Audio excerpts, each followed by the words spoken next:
this is Alan again from Sierra Repair. Just want to welcome you to another edition of Mowing Along. Today we're going to talk about fuel.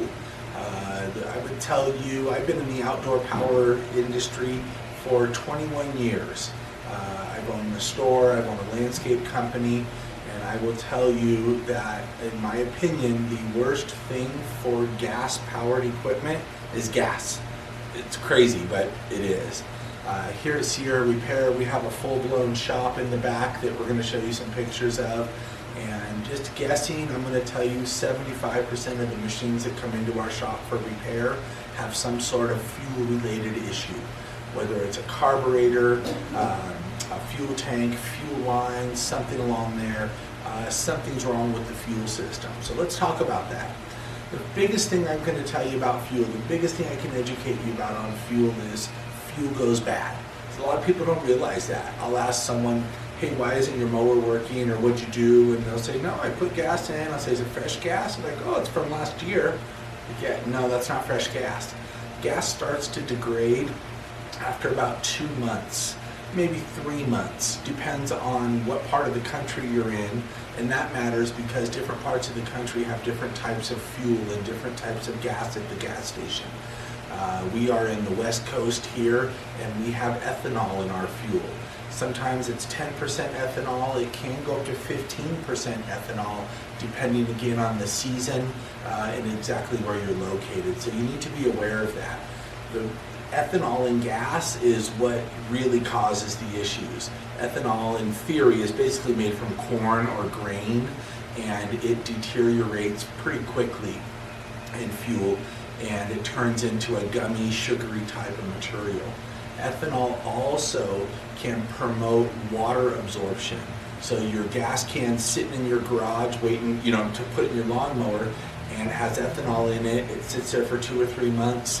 Ethanol actually absorbs water, and so next thing you know, you've got, maybe a 1/4 inch of water on top of your gas can, and you don't even realize it because it's not like you see inside there. You pour the gas into your lawnmower, and what you're really doing is pouring bad gas and or water into your lawnmower too. So again, the first thing you want to be aware of is that gas does go bad, and it takes 2-3 months, depending on what type of gas you've got, where it's coming from, what part of the country you live in, the season, all those things factor in. So don't put old gas inside your handheld equipment. People will come back and comment, hey man, I've got a car that we only drive once a month on Sundays or something, I don't know. And my typical response to you in that is a couple of things. Number one, nowadays most cars have computers. Those computers are analyzing your fuel system at 30 times a second, and they can make adjustments for things like that. Number two, your car fuel tank can be anywhere from 12 to 35 gallons. So a little bit of bad gas mixed in with some fresh gas in your car can dilute that pretty easily and still operate. On a handheld piece of equipment, a chainsaw, a hedge trimmer, you're only putting in about 6 ounces of gas in that, and those little tiny carburetors that are in there simply can't handle bad gas. They're just not made for it. And so that's what we're talking about today. Quick comment also, I often get asked here at our shop and at our store, hey, I've got some gas from last year. What do I do with it? How do I get rid of my bad gas? A couple solutions for you. First thing I tell people is put it in your car. After I just got done telling you don't use bad gas, but if you put a half a gallon of older gas into your car along with 20 gallons of fresh gas that you just got, it'll wash in and dilute in and you'll be fine. It's not that big a deal. Again, on a lawnmower or a handheld piece of equipment, you don't have that luxury because the gas tanks are so small on handheld pieces of equipment. The second thing you can do is it's not uncommon that your local service station, auto mechanic or anything like that will take in your old gas. There's a process that we use that's EPA approved. We have a big bad gas drum in the back that we put it in, and then someone comes and picks it up and disposes of it properly and legally. So there's a couple of options for you. So the first thing in light of bad gas that we're going to talk about is fuel stabilizer. Fuel stabilizer can be found, you can purchase it anywhere. You can purchase it at your local Walmart, at your local small engine repair shop, Home Depot, any store has this stuff. Even your grocery store probably has like a little pouch of fuel stabilizer. It doesn't take much fuel stabilizer to help you out. Certainly going to need to read the intense instructions on the back to figure out exactly how much stabilizer you need to put into your fuel. Fuel stabilizer doesn't necessarily stop your fuel from going bad, but what it does, gas is a combination of lots of things. Lots of chemicals go into your gas, and the stabilizer is going to help keep all those chemicals together, and that's stabilizing that so they don't start breaking apart and deteriorating. So fuel stabilizer is really good to use. The fuel stabilizer is not a miracle worker. It doesn't last forever, but it will give you a little more extended life to your fuel. We would encourage people to maybe use fuel stabilizer towards the end of the season as you're getting ready to put away your lawnmower for the winter. We tell people put some fuel stabilizer in your fuel, put the fuel in your machine, and then run it dry. Let it run all the way through. The other thing is you can't just drop a little fuel stabilizer into your gas tank and think it's good. You've got to get that through the system, so through the fuel lines, into the carburetor, all that stuff, so that all that fuel is stabilized.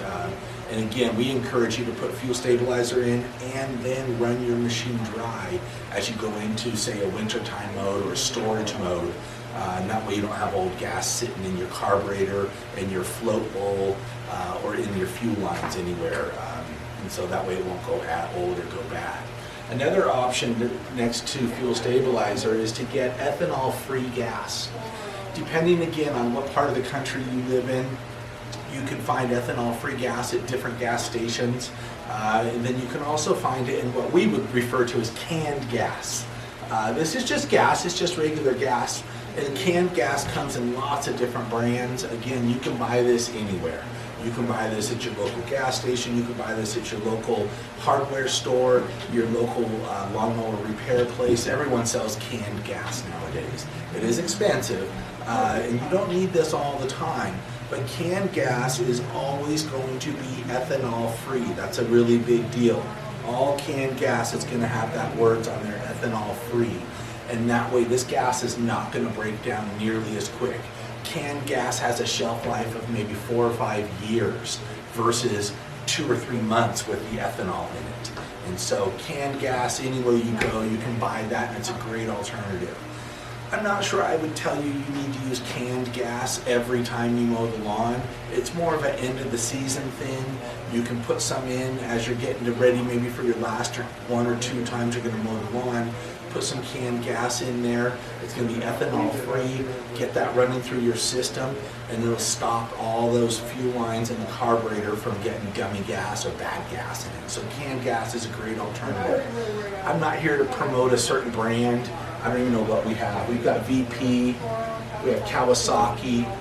We do use a still canned gas also. So some of the canned gas also has a mix in it. So most handheld tools are going to have a 50-to-1 gas oil mix ratio, and so you can buy canned gas that is pre-mixed also. And so that's what this particular one here is. Just make sure you're buying the right stuff, whether it's a 50-to-1 or 40-to-1 or just straight gas. You always want to make sure you're putting the right stuff in your machine.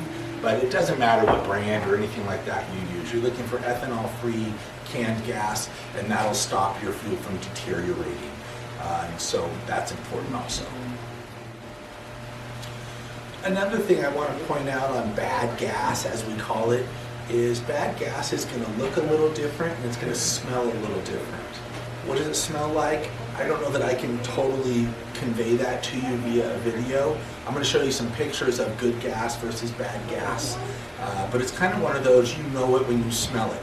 Gas smells like gas, right? We've all smelled gas at the gas station. We've all spilled a little on us or dripped some, and so you know what gas smells like. So if you take that and then you smell bad gas, you'll know immediately. It's just a whole sour smell. It's going to look a little different also. One of the things you can do too is when you have your gas can, pour a little bit of gas into a cup or something and let it sit there. And if it has water in it, it'll separate. It doesn't take long, but you'll see a little layer on top of the gas, and that'll separate. Your water and gas will separate. And so that's something you could actually just do a little test at home on your own and see if you've got water in there. Gas cans, there's no advantage at all to a metal can or a plastic can from a straight fuel quality standpoint. The metal cans are more durable, and so they might be a little safer for you, but I can't tell you that there's a difference in the actual gas once they go inside these containers. The real enemy here when you do this type of thing is oxygen or air. Air will help to accelerate your gas degrading. And so if you only have a little bit of gas in there, or if you have a really old gas can and it doesn't have some type of closed lid on it. So the old school gas cans had open lids. You know, all you do is just pour, right? Nowadays you usually have to enact something or get rid of a safety in order to pour gas.